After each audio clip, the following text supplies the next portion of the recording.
review is the end of the season opportunity to showcase all the hard work of the students and staff.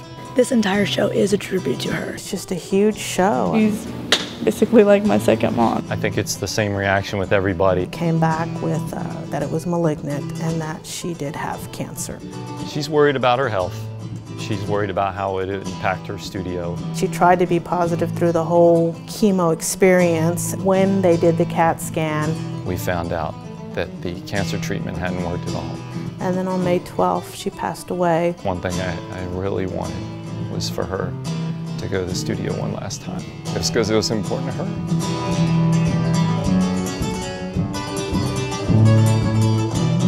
I remember us discussing closing down the studio, and there was one day at the hospital that Erica had come to visit, and I think it was Georgie, Erica, and I outside that hospital room. And I said, you know, don't feel any pressure to take this studio on. I mean, you are a great teacher, you've got a career, you love to travel, and you know, this is a commitment. It's going to tie you down. So I thought that we were still on track for the studio to close. And then I believe it was one day here, and I don't know what the conversation was, but they emerged out, and it was Erica was going to take over the studio. And I thought that was one of the greatest things. I mean, she was definitely at the top of the list. If the studio was to keep going, I couldn't think of a better person to run it. Well, I'm actually going to keep teaching at Capitol Hill High School, and I'm going to run the studio. Martha and I have really become partners in this, and Martha will be the runner during the day, and I will be at work during the day, and then as soon as work's over on certain nights, I will run to the studio and teach all night. Shannon would never force the studio on Erica or put her in that position. But I think inside, she just would have loved the fact that Erica would want to carry on the studio. And when that happened, then I think that just filled Shannon's heart with a lot of joy. I had talked to many people at that point, and they said, you know, they knew that Shannon was considering closing it. And so they said, you know, Georgie, that studio's got a fantastic reputation. I wish she would have other plans on that. And we talked about it, because I'm not going to push her, that's her business, you know. And so she finally decided that she would keep it open if my daughter, Erica, who's 26 now, would take it over. That would be what she wanted to happen. I think she agrees to do it because I think it was the right thing to do, and I think she knows she could handle it, and she knows what Shannon's dreams, passions were, and she could continue those. I think that's why she agreed to it.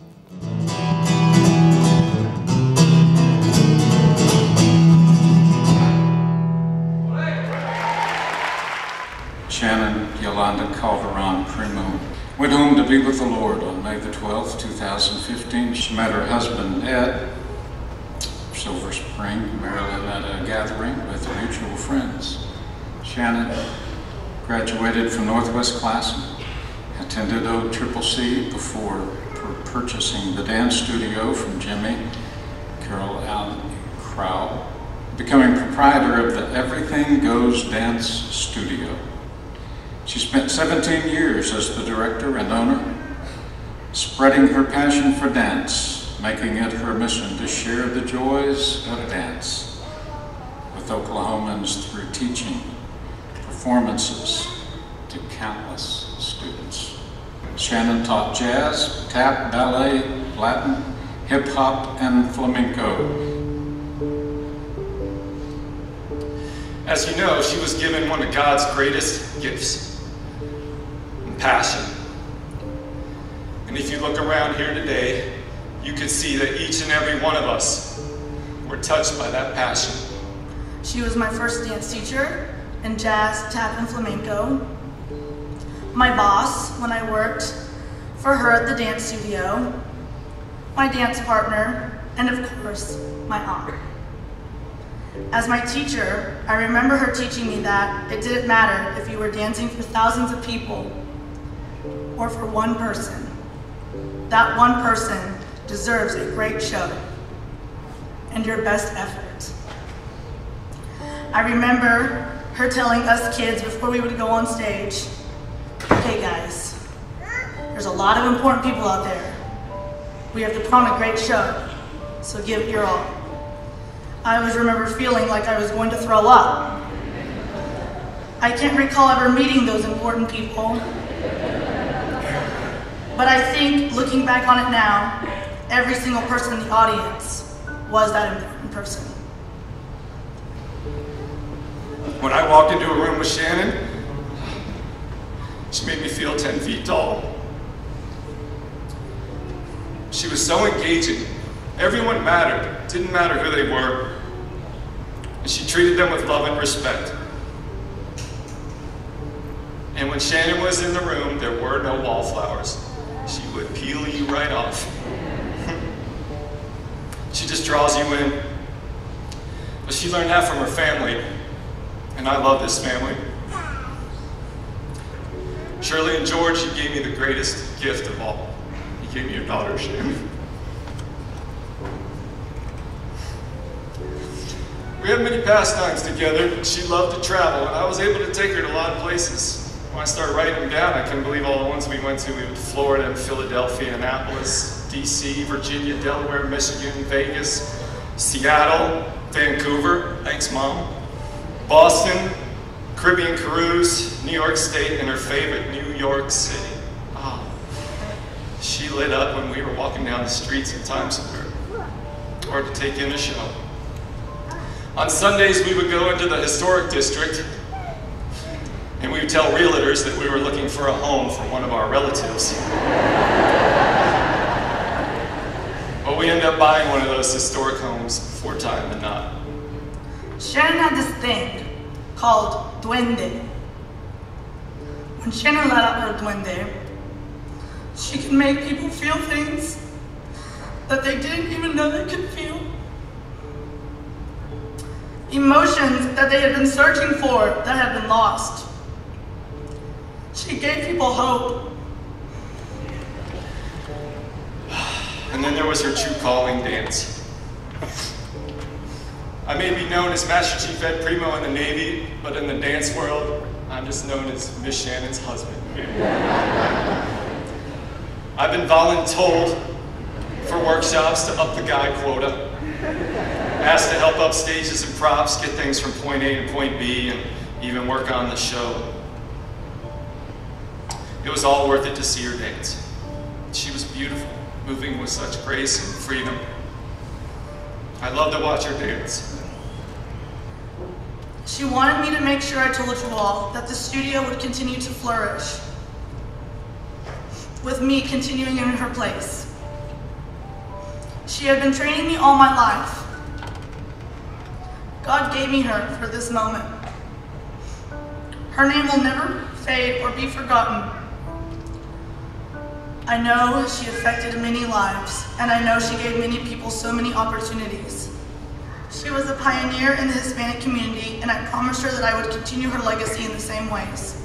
And she will forever be in my choreography and my heart. I know she will be guiding me throughout this new journey, and I will always ask her for guidance when in need.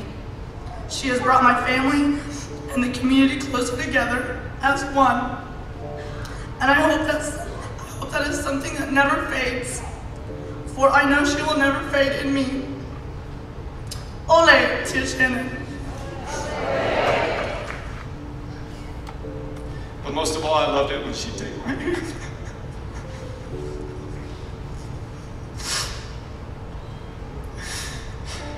And she said, "Dance with me, Eduardo." I love that. She knew the meaning of hard work and long hours because that's what she did in her studio. 17 years. Last couple of years, over 400 students and 15 staff and faculty. Even if you took an average of 275 students a year, that's over 4,600 students she's touched. And the number's higher than that. That is amazing. She definitely worked harder than I ever did. One of our hardest times was when I went to Iraq for a year. On the day I was leaving, I was packing my things, and she came in the bedroom and handed me a bag with 365 Hershey Kisses. And she told me that there was one for each day from her that I'd be gone a kiss. Funny thing is the chocolate and the desert, they don't go well together. And when I got over there, I pulled it out, it had melted and reformed into this big chocolate clump with shards of foil and little Hershey's pennants protruding out everywhere. And so we laughed a lot about that. It was a big kiss, so that was good. Punky, you gave so much. Your love of life, passion, and spirit were infectious. Definitely made me a better person. There's a quote from a TV show I remember when I was a young person. I never forgot it. It said, happiness comes but once in a man's lifetime. And you've given me more than my share. You certainly did that, Punky. And I love you. Thanks.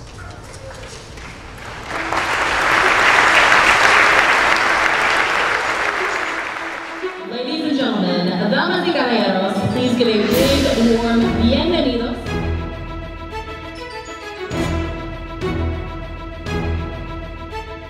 This morning, I woke up around 5, which is usual for me, and got ready, cleaned the house, thought about everything Shannon would want to go over with the students and the parents. Everything was really calm.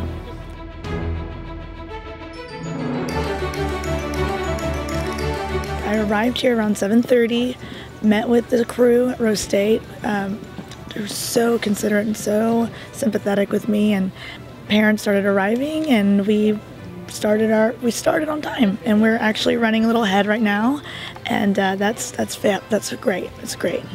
I choreographed the last 45 seconds. She did the rest. I don't think she ever really saw the end of the dance. And I just thought about her, and I know she's here right now. I know she's looking at this and just, well, I hope that she's saying, good job.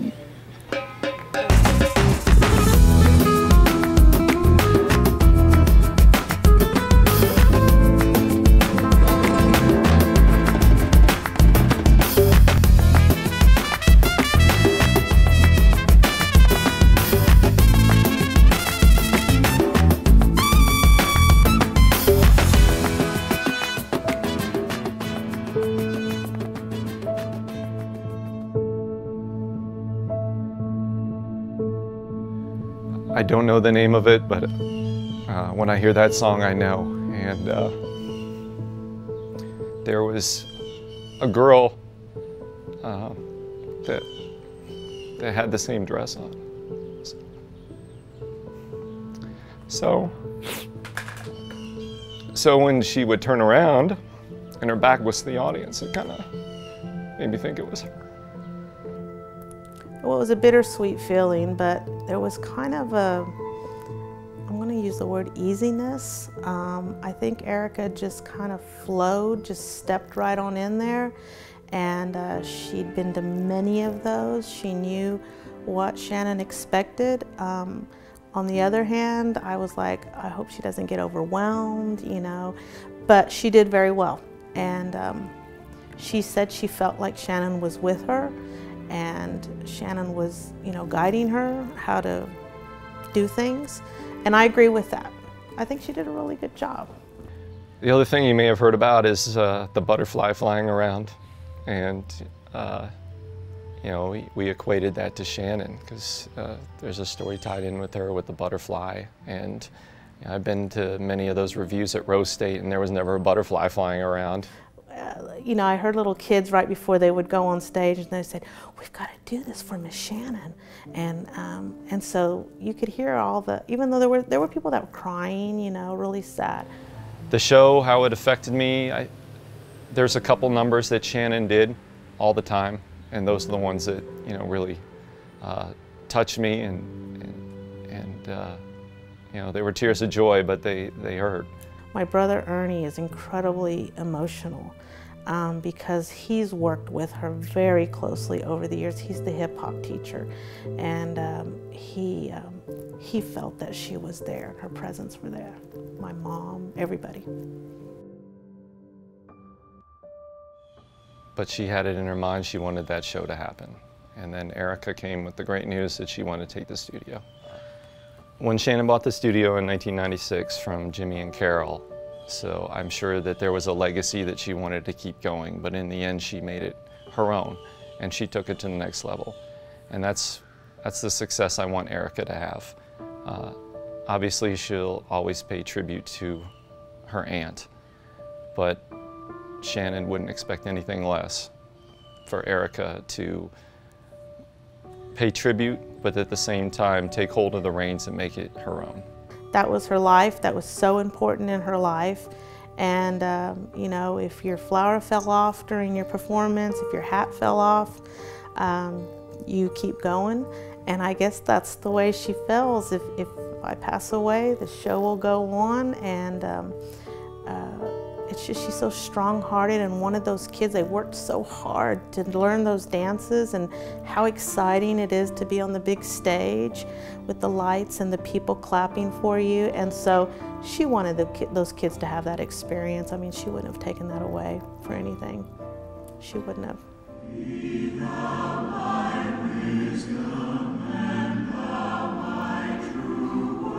I'm not wired like Shannon. I think it's the artist in her, and